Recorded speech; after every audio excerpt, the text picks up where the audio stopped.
Greetings, my name's Andrew Sumner. My grandfather, Pops Smythe, bought me my first comic book in Liverpool, England, when I was 3 years old, and I spent the next 50 years hurtling around the pop culture kaleidoscope, first as a fan, and then as a journalist, editor, publisher and presenter. Along the way, I met a bunch of interesting people who will be joining me here, creators, performers, professionals and public servants. We live in divisive, fractured times, but art and popular culture connect people from all viewpoints and from all walks of life. I'm often struck by the passions people enjoy, that they can set aside their differences for and agree on whatever those passions are, whether I share them or not. And that spark, that moment of instinctive, connective agreement, that's what I call a hard agree. All right, rolling. There we go, I'm recording now. Yeah. Now we're rolling. Now we'll sound like we're in the room together. Now we'll sound like we're all together. Yeah. And I love together. That's good, and I've got it. It's all rolling. That's good, guys. Cool. There we go. Excellent. Okay, dokie. So how have you been? Good. Just busy. busy choring, as they say. Lots going on, right? Lots going on. Yeah, a lot going on. Not just with the podcast itself, but with the Spoilerverse, which is exciting. Yeah. I mean, the Spoilerverse is coming on nicely. Yeah, we got a lot of new shows coming out.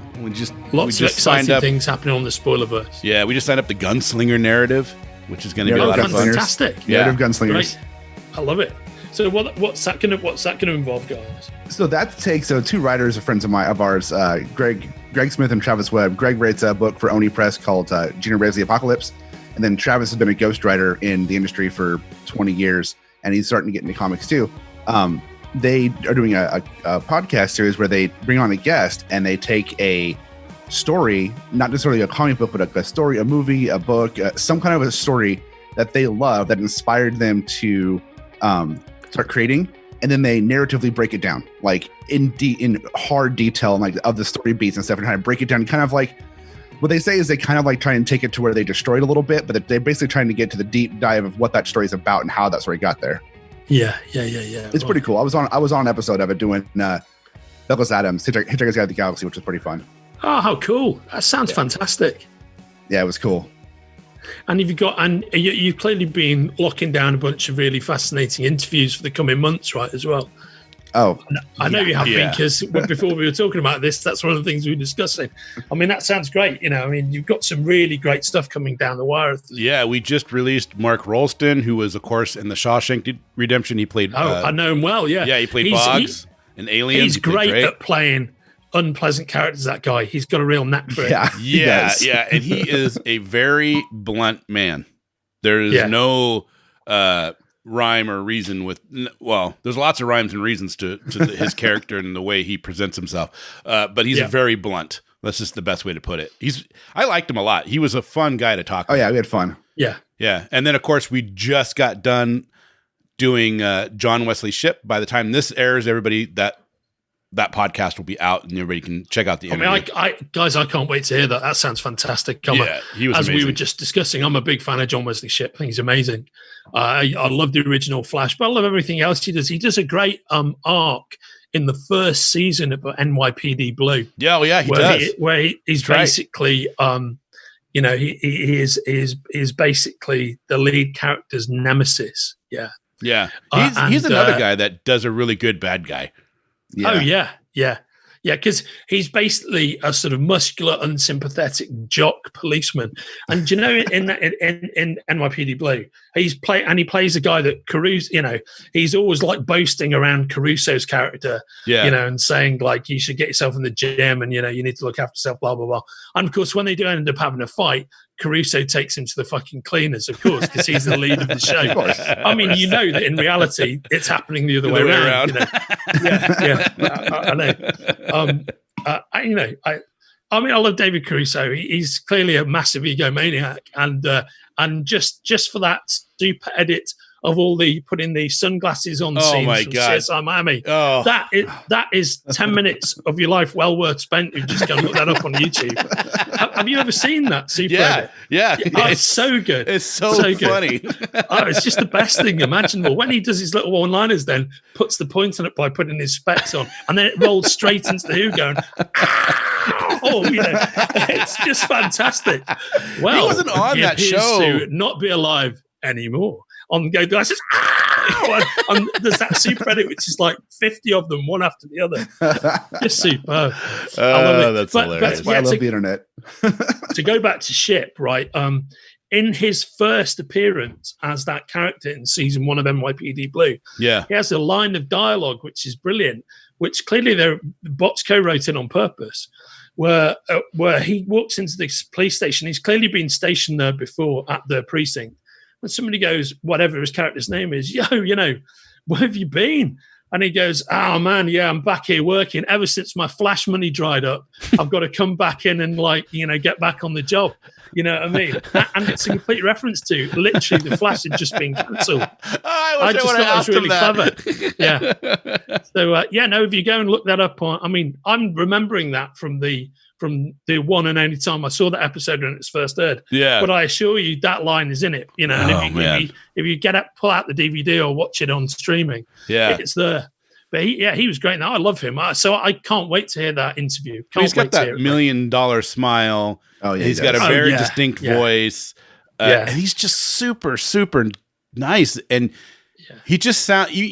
Sometimes when he's talking, you could see with some people it would come across as you're being fake. You know what I mean? Yeah. But he's for sure. 1000% genuine. Yeah, he is. He's like a real dude. Yeah, and he's just so he just feels so what's the word I'm looking for? He knows how lucky he is to have the role that he has and to be able to connect with the fans the way he can. Yeah. And it's awesome. He's just so affable. It's ridiculous. Yeah. I think the world of comic book adaptations in television and movies, they really need advocates like him, guys who star in those shows and are appreciative of it and have good verbal skills and can give a good account of themselves.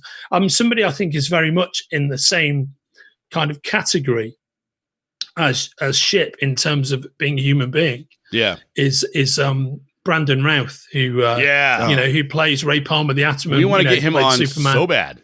He would just be so good. He'd be so good. Yeah. And he's a super nice guy. And he's got a very interesting perspective on things. Yeah, he's an awesome bloke. It'd be great to get him on. Yeah. Oh, my God. I would bend over backwards to talk with him.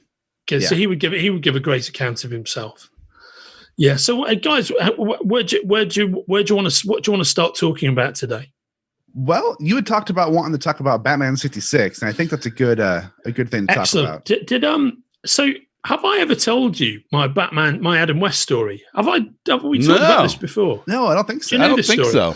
Okay, so I'm kind of as usual, I'm going to go flip back and forth within the narrative on this, and let's talk about. There's a story that I told you guys in the past, pretty much the first time we met. And I think I went into detail about it, about my grandfather and why I was into it, why I got into the things that I got into, right? And so that's the whole story about him serving with an American unit in World War II. He looks after me when I'm sick as a kid. He transfers over his love of comic books and Golden Age Hollywood movies and jazz and all that stuff. And that's why I've got the passions that I have. And pretty much those three things, comics, movies, books, jazz. If you add rock and roll, you pretty much got everything I'm interested in, right? Anyway, but part of that story involves my dad, my old man. My dad's still with us. He's in great shape. He's in his very late 80s now. But the first movie that my dad took me to see was the 66 Batman movie. Yeah. And he took me to see it at a cinema called the Savoy in Heaton Moor, which is in the Manchester suburbs. So for 1 year when I was a kid, my dad was transferred away from working in Liverpool to working in Manchester, and we lived in Manchester for about a year. And during that year, which was a very, very cold winter, I remember it very clearly. I was 4 years old.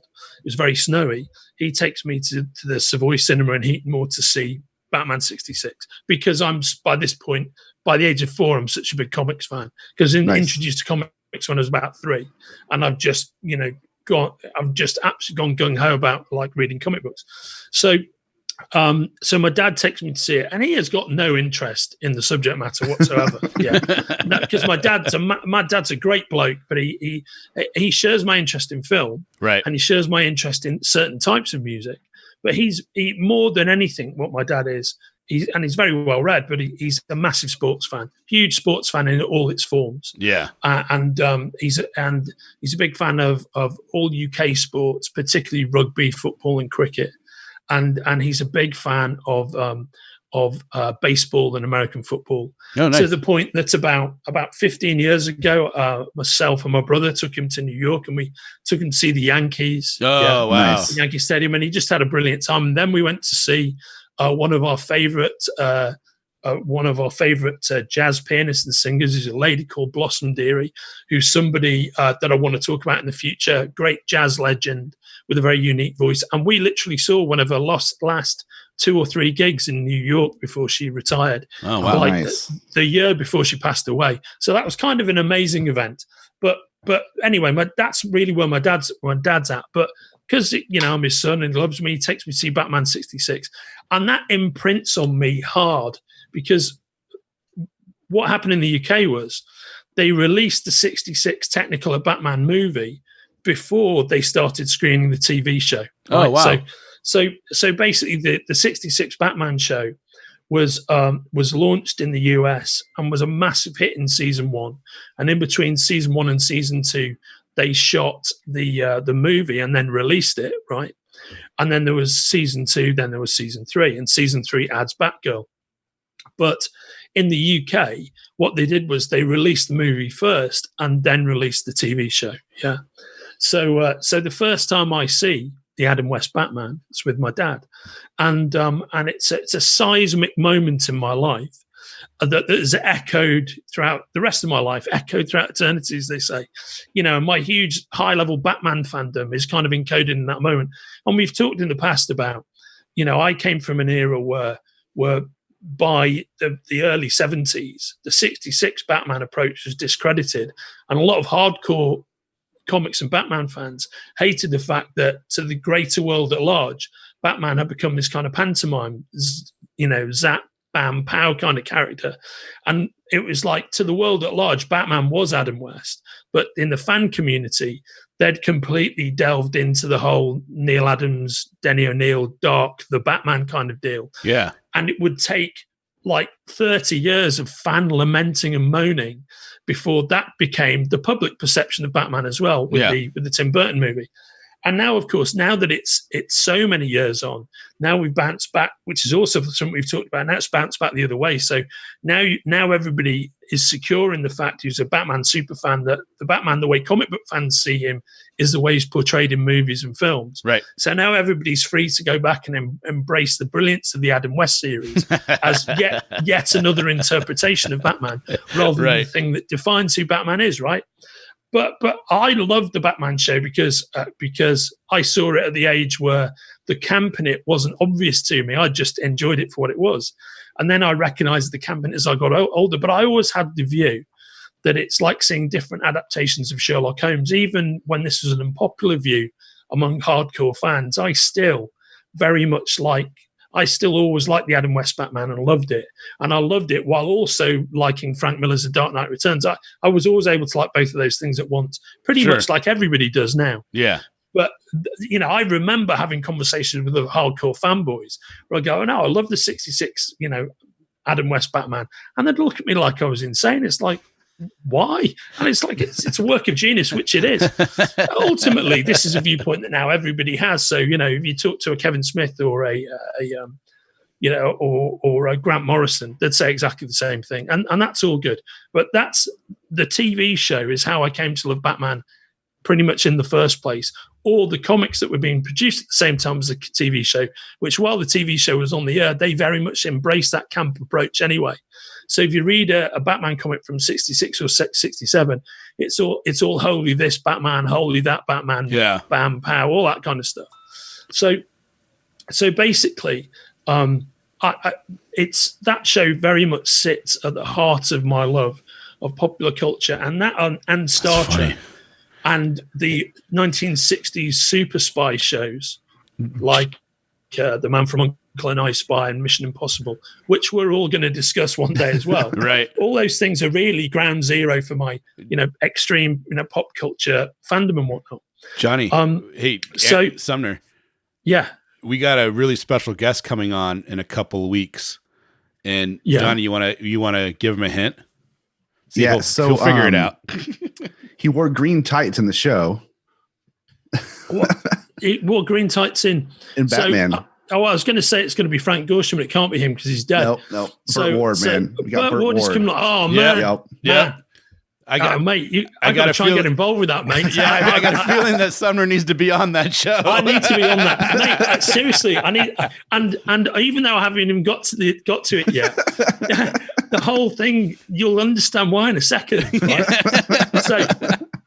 So we haven't even talked about the detail of the Batman 66 show yet. Yeah, but I do want to get into that. But that's the relevance of it all to me. So yeah. Let's flip forward in time. This is my Adam West story. So a couple of years ago, I'm thinking maybe about 5-6 years ago, I'm working New York Comic Con for Titan, right? I'm running the booth, all the stuff with me and Bus and Hannah and all our team and Rob Sedeno, all the stuff that all our team normally do. Well, they're running the booth, and I worked late that night as we always do at New York Comic Con. And a good friend of mine, he was called James Cucciara. Now, James Cucciara owns Stylin Online. So if you ever go to San Diego, to New York Comic Con, and loads of other conventions during the course of the year, and you see those big Tower of T-shirts, the big T-shirt towers were dotted around the sales hall everywhere. Yeah. That's a company called Stylin Online. The owner's a guy called James. James is a mate of mine. James and his mate Aman Gupta owns the Toronto Comic Con. They're having dinner, and they're pretty well-heeled guys, right? And they're like, "Oh yeah, we're having dinner, and we'd like you to join us." And I'm like, "Oh man, I've got to work late." They'll just come along when you can. So I come along when I can, and I get there, and they're at one end of a very full table, okay, and they're at one end of a very full table.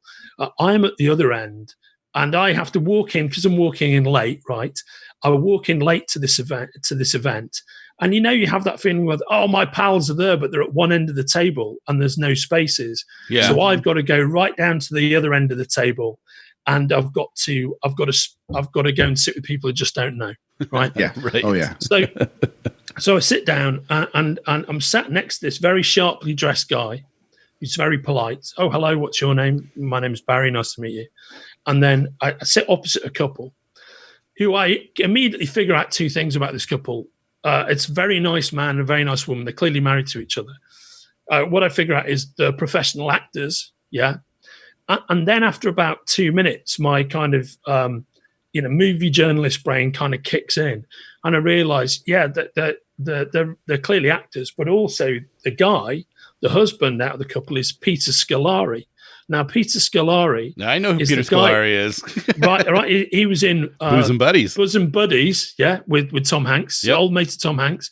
He was Bob in Newhart show. He was in Girls, and he was in Newhart, yeah. He was in Girls, and he played the lead character's father in that. You know what he was in when I met him at this dinner. You know what's interesting with Peter Scolari though? When he was doing Bosom Buddy with Tom Hanks, Tom Hanks released Splash, and before Splash got released, I don't know how it was industry-wise, but in my household, because that was my whole world, because I was like 7 when Bosom Buddies was on, 7 or 8. Yeah. But we watched it all the time. You know what I mean? I remember him being brand new and we watching him. But everybody thought Peter Scolari was going to be the breakout star out of Bosom Buddies, not Tom Hanks. Yeah, and Hanks was quite goofy looking, and he was like, I get it. I mean, Scolari's had a good career, but of course, Hanks has had a stratospheric career, right? But the thing that Scolari had done, he's actually done quite a few voices on the DC animated shows. Oh, cool. Yeah. that Andrea Romano was the voice director for. So he'd played Ray Palmer, the Atom, in some of those shows, and he'd worked with Kevin Conroy and those people. That's cool. And so as we're talking, and he's being very polite, he goes, "Well, myself and he mentions his partner's name, we're actors," and I said, "Well, actually, Peter, I'm going to stop you there. I actually know who you are, because myself and my best friend from my early days, a guy's now passed away. One of the things we did when we were at university was at the weekends we used to go around to his grandmother's for a square meal in the suburbs of London, and then we used to watch late night TV with a few beers, and it was always UK reruns of Saturday Night Live and episodes of Buzz and Buddies, right? Nice. So I know exactly who you are, mate. And furthermore, I'm the reason I'm here at New York Comic Con, I'm into my comics. I'm one of the people who runs a comic book company. I know that you played the Atom, and you played this character, and you played that character. And I had one of those evenings where the names of everything he'd done just dropped into my head. You totally fanboyed out on him. I totally fanboyed out, but in a fairly polite, restrained way. Yeah. And he's like, wow, I'm amazed you've seen all that. I've seen all of it. Then this is where it starts to get interesting. He's super nice, and he's got loads of anecdotes, and his wife has got loads of anecdotes because they do a lot of stage work in New York. But the sharply dressed guy next to me kind of interrupts me and goes, "Excuse me, how do you know so much about Peter Scolari?" And I'm like, "Oh well, I've spent a long time as a movie journalist writing about film, so I kind of knew a lot of stuff anyway. And it's kind of my job to know, so this kind of information sticks into my head." And he was like, "Well, how did he get into that?" And I told him the whole story about my past and whatnot. And he goes, "Oh, by the way, I'm Barry Greenberg. I'm Peter's agent, by the way. Oh, nice to speak to you." And then I told him the story about my grandfather, because it turns out that Barry is an ex-serviceman himself. He'd been in the armed forces, and we get on very well. And this guy nowadays is an extremely good friend of mine. But this was the first night that I ever met him. I hadn't met him prior to this point. And I tell him the story about going to see Batman 66 with my dad. He really likes that story. Anyway, we start getting into a different kind of conversation about some other stuff. And Barry says, "Oh, excuse me, I've just got to go and take a call." So I'm talking away to Peter Scolari. Barry comes back, and he taps me on the shoulder and he goes, "Oh, a friend of mine wants to speak to you." So I take the phone and go, "Hello." It's Adam West on the phone. Right? He's Adam West's agent. Right? Oh, that is awesome. I had no fucking idea whatsoever. So Adam West, with his inimitable voice, comes on the phone, right? He goes, "Andrew, I hear that you're a lifelong fan of my work." I go, and so I tell him the whole story. But I'm speaking super rapid at this point, like approximately 5 times faster than I'm talking to you guys. And I go, "Yeah, look, this happened. I just want to say how meaningful your works have been to me. Thank you for everything." And he goes, "And it's the least I could do. It's guys like you who keep my life interesting and give my life purpose. All that kind of stuff." Yeah. Right. And he wasn't saying that me specifically, but everybody who gives him all that Batman love, he was tremendously appreciative of it. And we talked for 10 minutes on the phone. Oh, nice. And he is incredibly gracious, interested, interactive, such a nice guy. And he rounds up the call goes, "Well, Andrew, I'm going to let you go and carry on chatting with Barry. I'm here in my hotel room. I'm ready for bed. And I just want you to know that yours is going to be the last voice that I hear before I go asleep tonight." So good night from the Batcave, and have a wonderful show. Good night from the Batcave. That's what he said. Awesome. That's what he said. Awesome. And I am not joking, right? I hand Barry back his phone. I'm in tears. I'm in tears. I've got tears rolling down my cheeks. And I was like, "Barry, mate, thank you so much.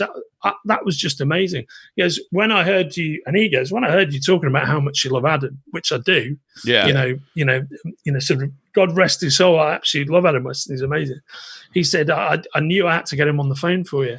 And it was, and the longer I got to know Barry Greenberg, who one day, I hope he's a really interesting dude, because he does all of the, he's the live events agent for just about everybody who is a celebrity who works in this space. So he works on the entire Star Trek cast, and he sets up their like convention signings and their convention appearances. He works with all the Doctor Who guys, Nice. And he's introduced me to a bunch of other people since then. They've all been awesome, but Adam West was in a league of his own. There'd be very few people that I could sit and have a conversation with that I would be as starstruck as I was talking to Adam. That was incredible. But it turns out that's Barry Greenberg all over. He's just a really superb bloke, he's genuinely nice, warm guy. And we'll get him on sometime to chat with us because he's very, very interesting. He's full of great stories.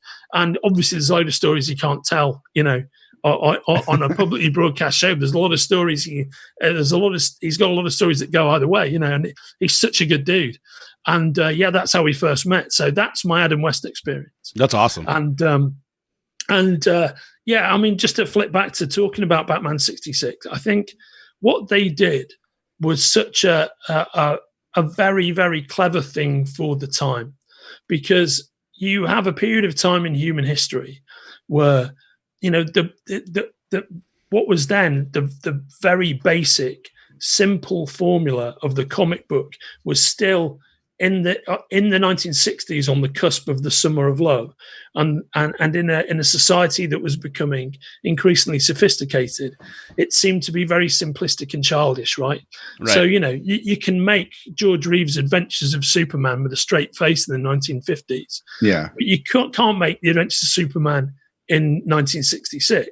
And what William Dozier, the producer, the brilliant idea he had with Lorenzo Semple, who's his script editor, was to give it that knowing wink camp approach so that little kids, as I was, 4-year-old me, can watch 66 Batman and love it. And, your older brother is away at university, or your parents can sit and watch and laugh at it because it's funny. Yeah.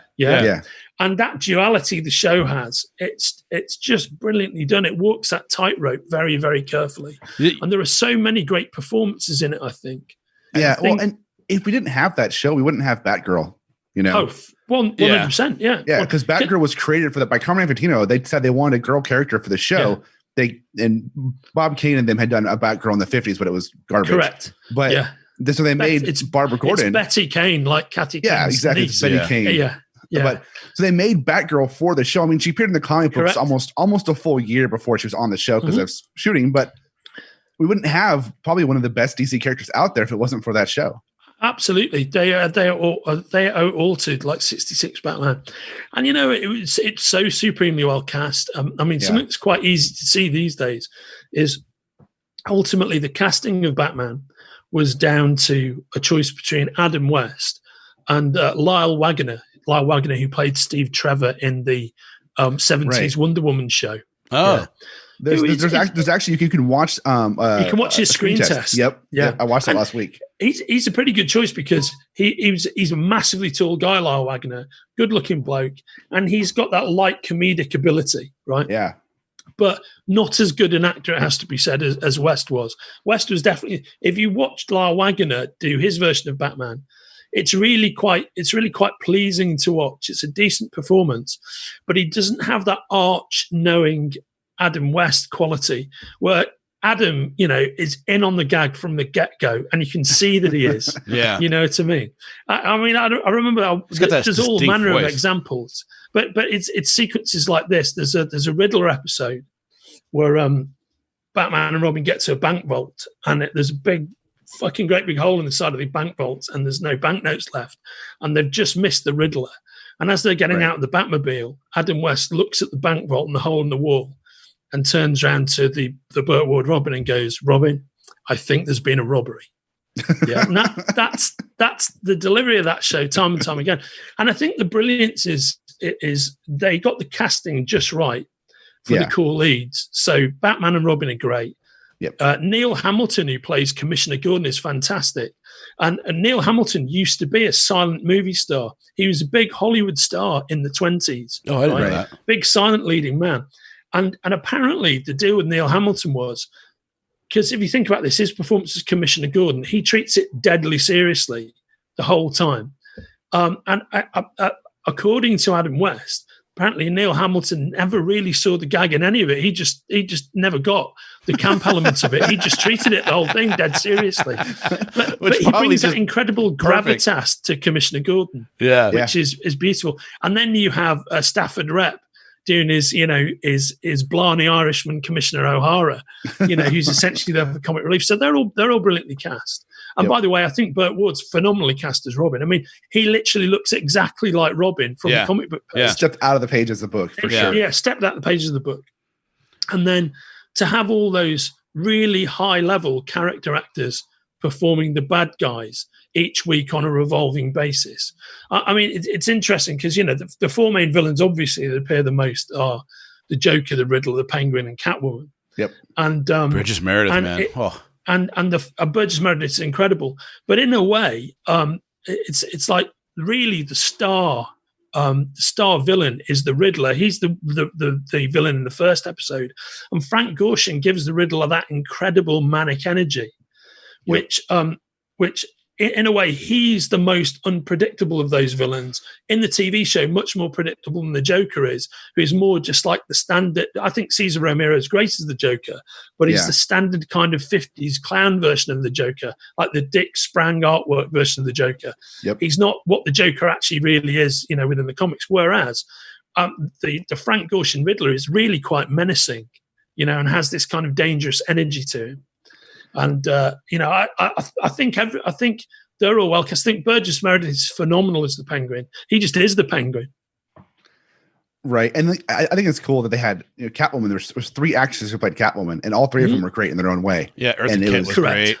Eartha Kitt, Julie Newmar, and Meriwether. All of them were great. Yeah, fantastic. They're all fantastic.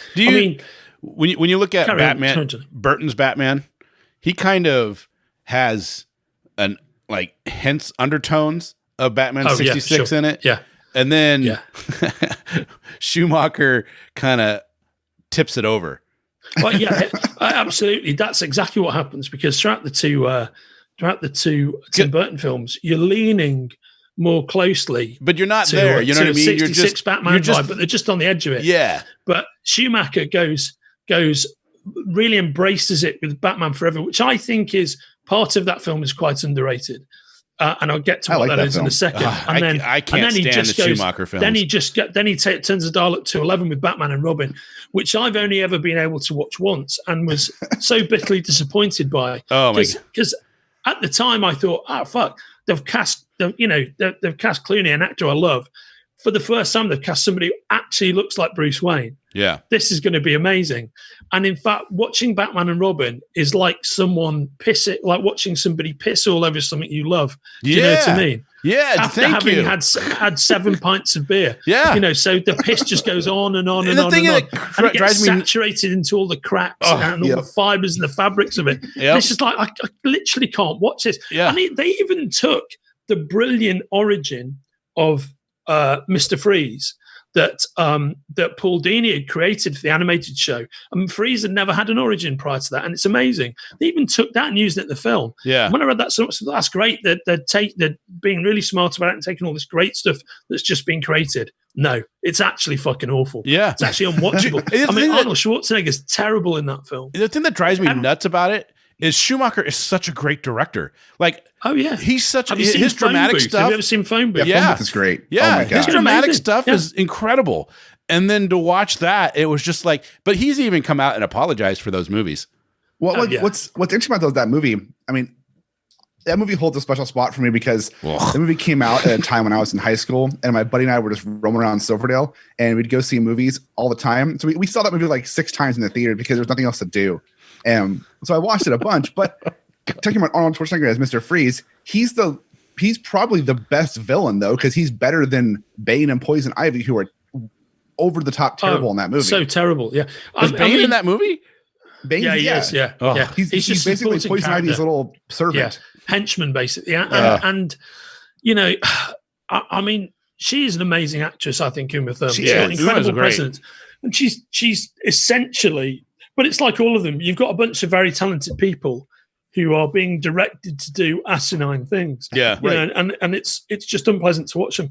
I mean, I think to flip back to the earlier Schumacher film, I enjoyed Batman Forever at the time, but actually if you watch it again, it really doesn't hold up at all. Yeah, it doesn't hold up at all as a movie, and it's completely unbalanced by the extremity of Jim Carrey's performance when he's at the peak of his stardom, and of course Jim Carrey and I don't know if you've heard this story, but it's 100% true. Him and Tommy Lee Jones just didn't get on. And actually, what that really means is Tommy Lee Jones didn't get on with Jim Carrey. Right. Jim Carrey didn't have an issue with Tommy Lee Jones. Right. But there's a famous story, and I'm only paraphrasing somewhat here, where Jim Carrey one night during the shoot goes for dinner, and Tommy Lee Jones is there with his wife or some friends, and so they run into each other, and they've been working together all day. And Tommy Lee Jones is quite cold to him. And Carrey goes over to say hello to him.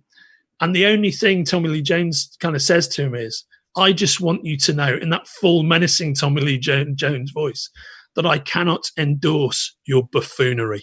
Wow. That was it. That's it. He just thought it was a total jerk off, Wow. But, Tommy Lee Jones is famous for being super abrupt with people anyway. Right. I mean, he is the epitome, if you've ever seen him being interviewed, he's the epitome of blunt, because Tommy Lee Jones is a real curmudgeon. B, he's a very clever guy. Yeah. He was Al Gore's roommate at college, right? I didn't know that. They roomed together at college. He's a very smart bloke, but he's one of these people that he's got no time at all. If he thinks that you're just another like showbiz reporter or just another person working the circuit, he has got no respect for you whatsoever. So you see footage of interviews where he's clearly so fucking bored and disinterested in questions, and he just can't feign being, pleasant. Yeah. He'll just tell it like it is. So he is like super blunt. But what I do like about Batman Forever is I really like Val Kilmer's performance as Batman. That to me is the saving grace of that film. I think he's very good within the limitations he has been given. Yeah. But it's very interesting. Just about the first time you see him in the Batcave, you see him with his shirt off, with the top of the Batsuit off, and he's just sitting there kind of naked to the waist, which is a scene you never would have seen with Keaton playing Batman. Right. Because Keaton doesn't have that kind of physique. Right. You know what I mean? Right. But Kilmer was just off the back of doing Tombstone. Yeah, which is his all-time greatest performance. Yep. It's a great movie. I mean, he's great in a bunch of things, but he's fucking amazing in Tombstone. Oh, yeah. But I really like his performance as Batman, and kind of wish that if you'd have had those movies continue with a Burton sensibility. I mean, the Burton films have their own flaws, because Tim Burton is a director, I'm telling you, who basically doesn't give a toss about narrative or storyline. Right. There's so many holes in the narratives in both Batman and Batman Returns. I love those movies. Yeah. But you could literally sit there picking massive holes in the plot. There's things that just don't make sense. Right. The thing that I will give you an easy one, right? Here's an easy one about Batman, which is a film I watched and rewatched, so happy for it to be a proper Batman film. But suddenly, right at the end of the film, without being told, just by osmosis, the Joker seems to know that Batman is Bruce Wayne. Do you know what I mean? There's all that dialogue about, Oh, yeah, you're right. You say, I created you. I was a kid when I killed your parents. I'm like, wait a minute. How the fuck do you know who he is? But the film is full of moments like that where you're so excited in 1989 when you're seeing it for the first time and it's the first real Batman film. Yeah. That you're just not thinking about that level of detail. They took it so seriously. You know what I mean? It felt like you were watching one that really was, you know what? I love these comic books. I'm gonna try to keep it as true. But then he also Burton does do a good job of giving a nod to the 66. With some of that over top. With the villains and of course Jack Nicholson as the Joker was ridiculous, but I love that. Yeah, it's good though. Oh yeah. That was an amazing performance. I mean, it's just viewed in a slightly different way because you've had these other amazing Joker performances since. Yeah. You've had 2 Oscar-winning Joker performances since Jack Nicholson, which is amazing. But you can't take away the work that he did. I mean, he totally brought the comic book Joker to the movie screen in a way it just never been seen before. I mean, what they all achieved, because I think Keaton's marvelous as well, because you've got to remember that, like with Daniel Craig being cast as Bond, that huge outcry from hardcore fans, and then you see him and you think, this guy's a brilliant James Bond. It doesn't matter that he doesn't have... if you're only concerned that he looks a bit like Sid James, the British comedy actor, and he's got sandy blonde hair, you're not really paying attention to the fact that he's actually a great James Bond. Yeah. I know we've super tangented off here, but just real quick, if you read the original Fleming James Bond novels, one of the things he describes Bond as looking like is Hoagy Carmichael, who's the famous singer, pianist, and composer, jazz singer, pianist, composer of the 30s and 40s. Wrote loads of famous songs. Yeah, and he appears in the Bogart Bacall movie To Have and Have Not, nice. like playing like piano and whatnot. But he was a super famous like music guy in his own right. And he describes Bond as looking like Hoagy Carmichael. I guarantee you, if you look at a picture of Hoagy Carmichael and put it next to Daniel Craig, they look very, very similar. The architecture of their faces and the sandy blondness of their hair as well. Do you know what I mean? Yeah. So the bottom line is everybody's complaining about that in the same way that everybody complained about Keaton at the time.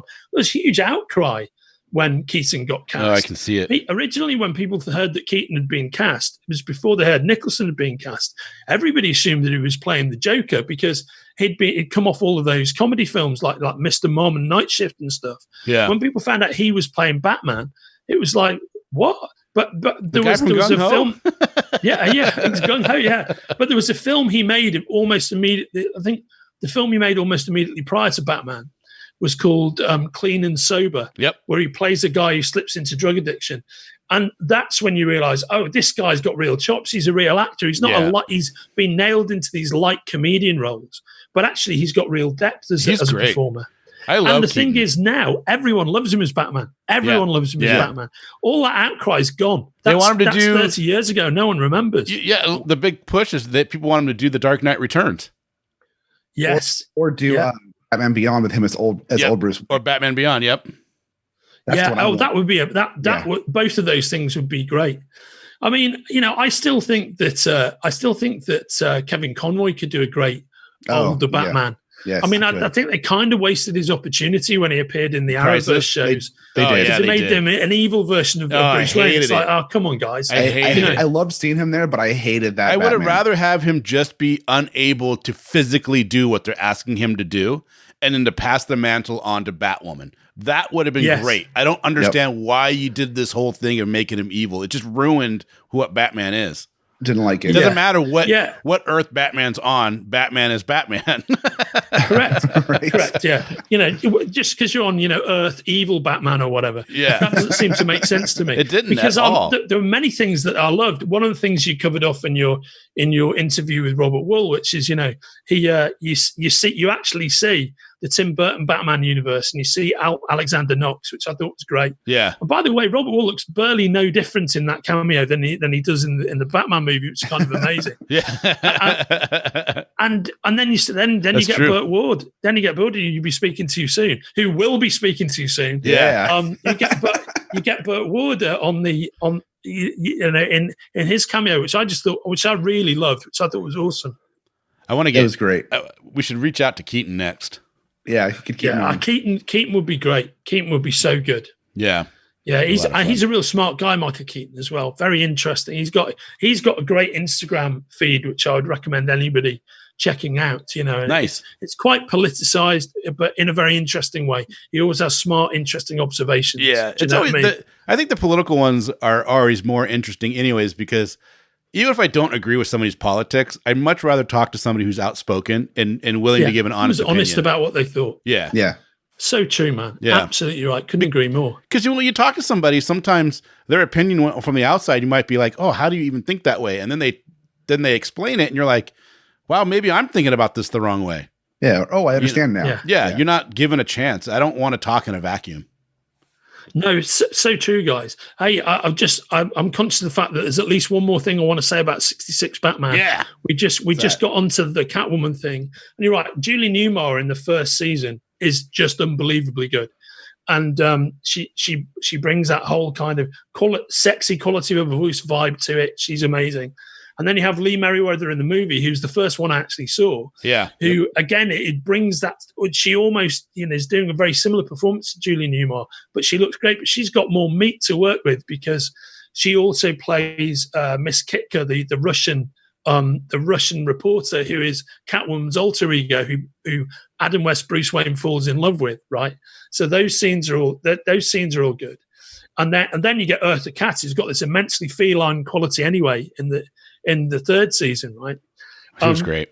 I actually the other original member of the Batman cast that I've met is Lee Meriwether. Oh, nice! And at Titan, we published a guide to Batman 66, about a picture guide about 5 years ago. It's beautifully designed by a good friend of mine and my old housemate, actually, a guy called Ryan Hughes, who's a really well known British graphic designer.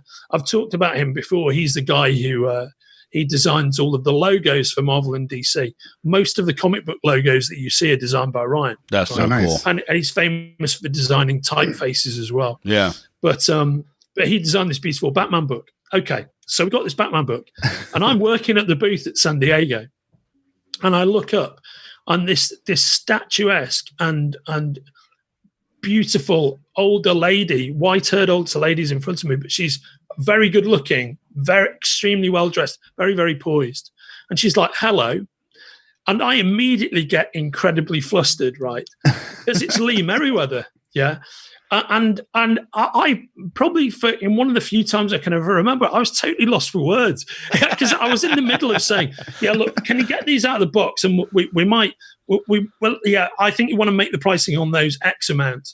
And you've got to make sure that guy wants on, that guy wants on. I'm like, yes, miss, can I help you? And suddenly and she starts, and I get, oh, I see you've got some Batman things here. And I just got incredibly flushed. And I was kind of like, and he goes, so I'd like to buy this one. I'd go, you mustn't buy it.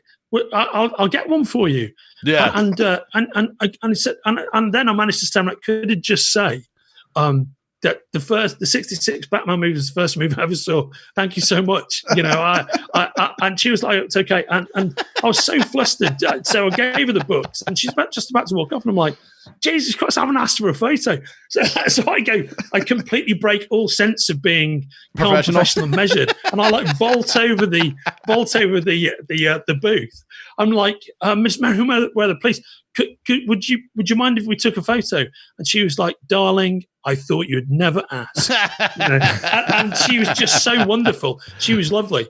And oh yeah, man, it was great. She was so, and she was thankful to have the books, but she was so nice. Yeah. Do you know what I mean? Such a nice person. She said all the right things, and she was the epitome of charm. And yeah, she still looked very put together, which Julie Newmar does as well. If you ever see what she looks like these days, they both, you know, and oh yeah, the thing about Lee Meriwether was, you know, she was clearly just her. She looked natural. She hadn't had any work done. You know, she didn't have any of that weird wind tunnel face that people get. Yeah. You know, at a certain age in Hollywood, she just looked great. I mean, she went on to have a very successful career on TV, of course, because she was the female lead in the private eye show Barnaby Jones, which ran for like 8 seasons. You know, and she'd starred in the Time Tunnel as well. If you remember that show, she was a female lead in that. But speaking of Lee Meriwether, I was in bands, right, in high school and college. One of the bands I was in, the band that I ended up recording with, the original name of that band was Meriwether, after Lee Meriwether. Oh, fantastic! I mean, the band had nothing to do with her or Batman, but it was just the name of the band was Meriwether, and it was always like, well, she was one of the inspirations for the name, which was funny. That's funny, Johnny. You really can't beat information like that, mate. Do you know what I mean? You know, well done. I love it. See, don't you love it the way these stories always dovetail together somehow? Exactly. This is time again when I speak to you boys, it starts in one place, ends somewhere else, but there's such a degree of like universal harmony going on. You know what I mean? The other bits that get pulled in. I think that's what's fascinating. You know, it's the same principle. It's like Agent Cooper's deduction techniques in Twin Peaks. They're seemingly so utterly random, you know, and it's all about universal harmonics. So, yeah. By the way, can you see how dark it's got? Yeah, in London in the time that we've been talking? I'm like, the sun's going down. Yeah. That's right. I just noticed that. Yeah, right on. Yeah. So my kind of parting shot on Batman 66 would be ignoring the core villains, the core 4 villains, right? Yeah. Riddler, Joker, Penguin, Catwoman. Who were your favorite villains in the TV show? Oh, mine. Oh, easy. man. Ignoring the 4. Mhm. You know what it was? It wasn't an individual villain. You know what my favorite thing about the Batman 66 show was the Z cars from the Joker's thugs would drive. Oh yeah. I loved them, and I still can't figure out what kind of car they were. Because they had that purple paint in the green top, and they're very square. And I'm like, I want one of those cars, and I've wanted one of those cars since I was a little kid. And when I think of I think of two things. I think of the Joker thugs cars that they drove, and I think of all the gags of Adam West and Burt Ward climbing up their grappling hooks up the side of the building. You know what I mean? And all they did was shoot it from the side as they're walking across a platform. and often during those building climbs, that's when they have the cameo appearances. Yeah. Like somebody will come out the window like Sammy Davis Jr., or Sammy Davis Jr. or famous like TV people of the day. There's Jerry Lewis turned up once as well. I remember that. Yeah. Those are the things that I remember, because when I started watching it, it was all reruns, obviously. Because I was born in 1974. And by the time I got to 9 or 10, it just really wasn't on TV that much. See, by the time I was like 9 or 10, it was on TV every day. Like Batman 66 played every afternoon on Fox. Oh, right. Yeah. On.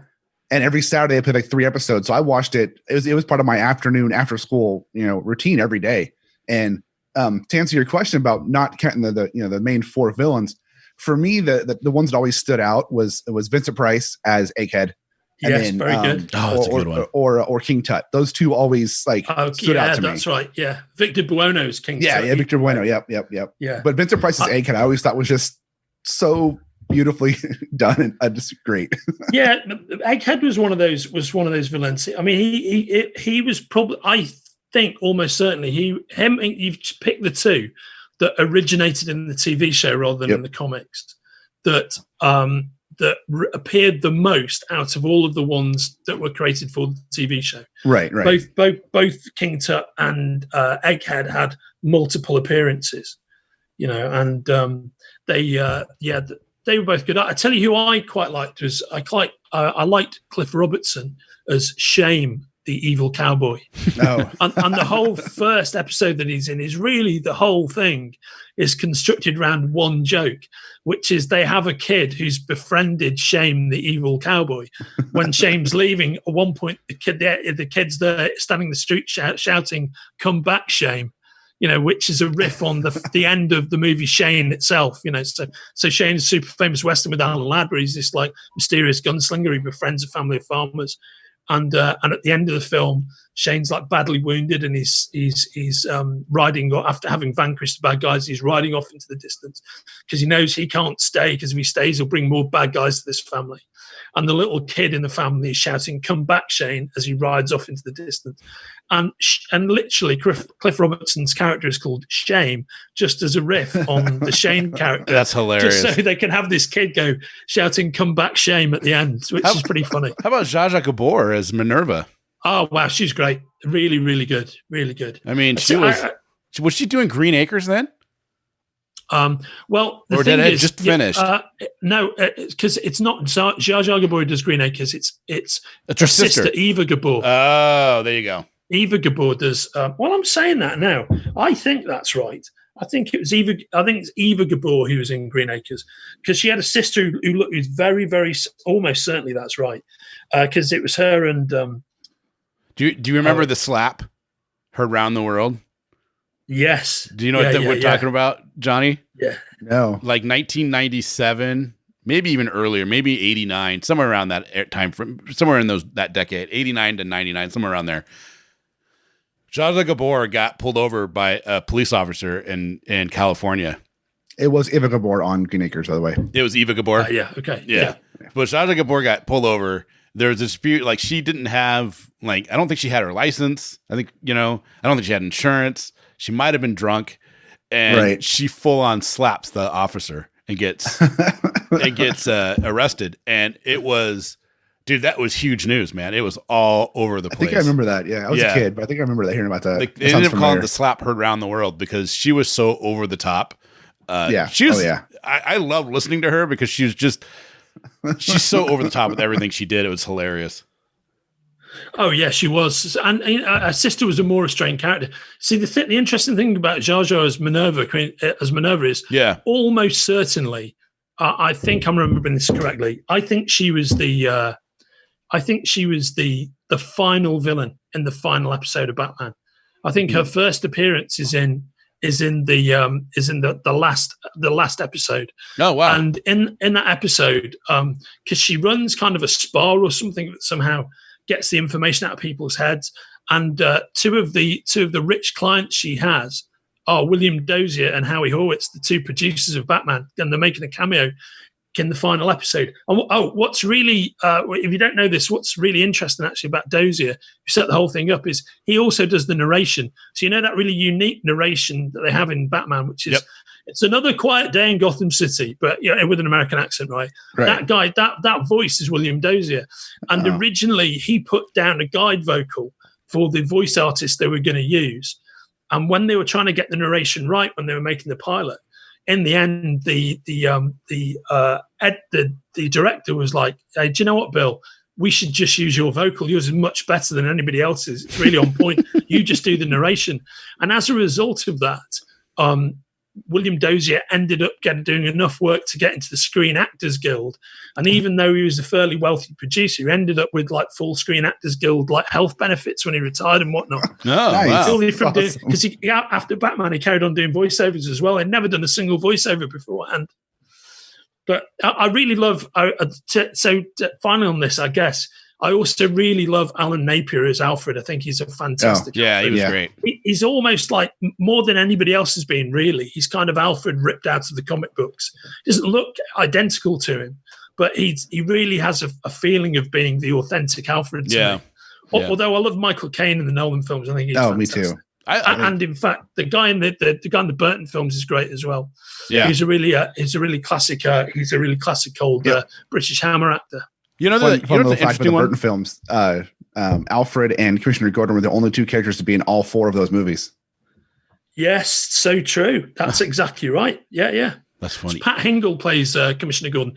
Yeah. It's funny because Pat Hingle is a really great actor. He's in a lot of he's in a lot of classic American movies, and you will watch if you watch those four Batman movies. He has hardly anything to do in any of them. Yeah, he's got very few lines. He doesn't do very much except show up. Then I think another interesting thing about the TV show is the way it deals with Mr. Freeze, right? Because the Mr. Freeze character is he in the TV show?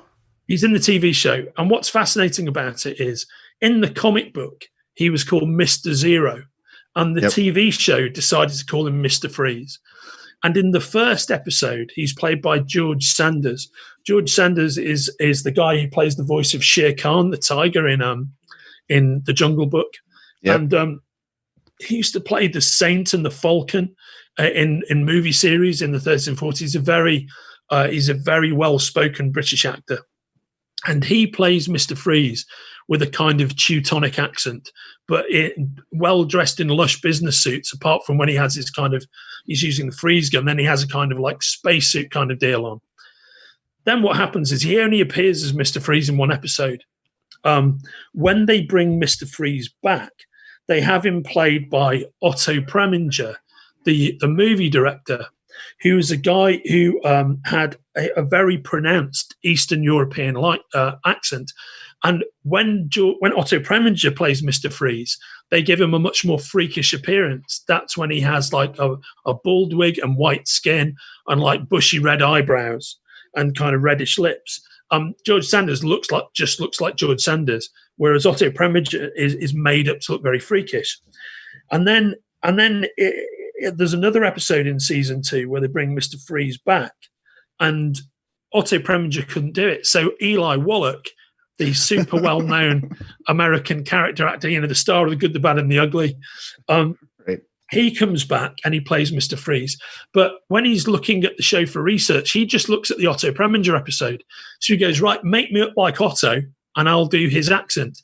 And so the final episode of Mr. Freeze in the Batman TV show is Eli Wallach doing an impression of Otto Preminger. And it was only years later that Eli Wallach found out that there'd been another version of Mr. Freeze played by George Sanders. He didn't know that when he shot that episode. So Mr. Freeze changes quite a lot each time you see him, is the point, as opposed to, say, Catwoman, where there's a through line to her performances. That's hilarious. The feline thing goes all the way through. But it's very interesting seeing Eli Wallach being Otto Preminger. That's it's an interesting thing to watch. Also, there's another kind of there's another odd episode where he might play him twice actually in the third season. For some reason, Frank Gorshin wasn't able to play the Riddler in a couple of episodes, and they recast the Riddler and have him played by John Astin. And John Astin is a phenomenal actor. He's Gomez Adams, right? He's amazing. But compared to Frank Gorshin's Riddler, he's just not the same. They could have had him be a brilliant Batman villain if he'd played his own Batman villain, but instead they have him appear as the Riddler. And then there's one final Riddler episode where Frank Gorshin's back in it again. So I don't know what was going on with his schedule. Do you know one of the things that Frank Gorshin was really well known for? He was like a super famous impressionist, and he had this routine where he used to do.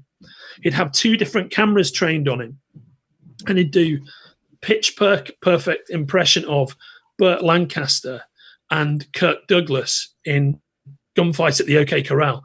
And he would do the whole scene with the two of them, where one camera on him would be Burt Lancaster and the other one would be Kirk Douglas. But he'd just do the whole conversation himself in real time. Oh, that's hilarious. And his performance is absolutely spot on. And at least one of those is out there on YouTube and you can find it. That's one of my dad's favorite things about him. He used to love Frank Gorshin as an impressionist. You know what's interesting with the Riddler, though, is when I had to look it up because we were talking about him, is when they were doing a salary dispute in 66 with Gorshin. So there's 2 episodes with Maurice Evans, and he's playing the Puzzler. They didn't want to do the Riddler, so they just said, we'll just make this thing be the Puzzler, which is a Riddler knockoff. Absolutely right. Which is interesting. When that happened again, whether it's schedule-based or contract-based, they went with just recasting the Riddler. That I don't know what the story is behind that, but that smacks of the producer just going, hey, man, if you're going to cause so many problems, we'll just cast somebody else in your role, even though it's your role. Yeah, but like I said, he did come back, and the final performance as the Riddler in the show is Gorshin. And Gorshin and Adam West were really good mates. So according to Wikipedia, John Astin came in for Frank Gorshin because it was a pay dispute. Frank Gorshin wanted more money. That would make complete sense. Yeah. It would make, because they recast him 2 episodes.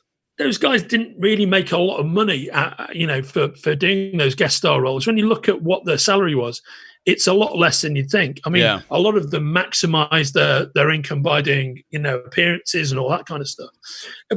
Burgess Meredith, by the way, makes a cameo appearance in an episode of The Monkees as the Penguin. Does he really? And at one point they're in a bar, kind of the band are playing. Oh, that's and hilarious. He's just sat in the corner doing his kind of wah, looking at them and nodding. and like Davy Jones or Peter Scolari or whatever, see him, they do a double take, and it cuts back to him just nodding along in time with the music. I love the Monkees. I watch the Monkees so much. It's just literally this throwaway camera. Oh man, as you know, I could do a whole hour, and will do a whole hour about the Monkees. Oh, we should, because I loved that show. I've specifically got somebody who's involved in the world of the Monkees that I would like to interview. Who I'm not going to mention now, just in case he says no, I don't want to do it. Right. But if we get him, that'll be an interesting conversation. Nice. I like it. That'd be awesome. So there we have it. That's a lightning fast run through the world of Batman 66. It was great. It was great, but we missed one thing on this whole thing. What's that? Let's we get didn't it talk done. at all about Batman and Green Hornet. Well, now here's the thing. I was going to talk about. I've got a lot to say about the Green Hornet. I figured as well. you did. and then, as I was thinking, I was thinking how we were doing for time and where we were I was mentally starting to think maybe we just want to talk about that separately, because we could. The TV show to talk. There's really 3 interesting things to talk about with the TV show. 4. That's its origins as a radio show. Mm-hmm. That's the TV show itself, its connection with Bruce Lee, and its remake as a Seth Rogen film. Yeah, a film, by the way, that I actually like. I like it too. I love it. So I think there's a whole hour on that, to be honest, guys. I think so too. I think so too. Let's do that. We should revisit the Green Hornet and bring in Batman. Yeah, well, that's a big hard agree from me, gents. We're all good. Hard agree.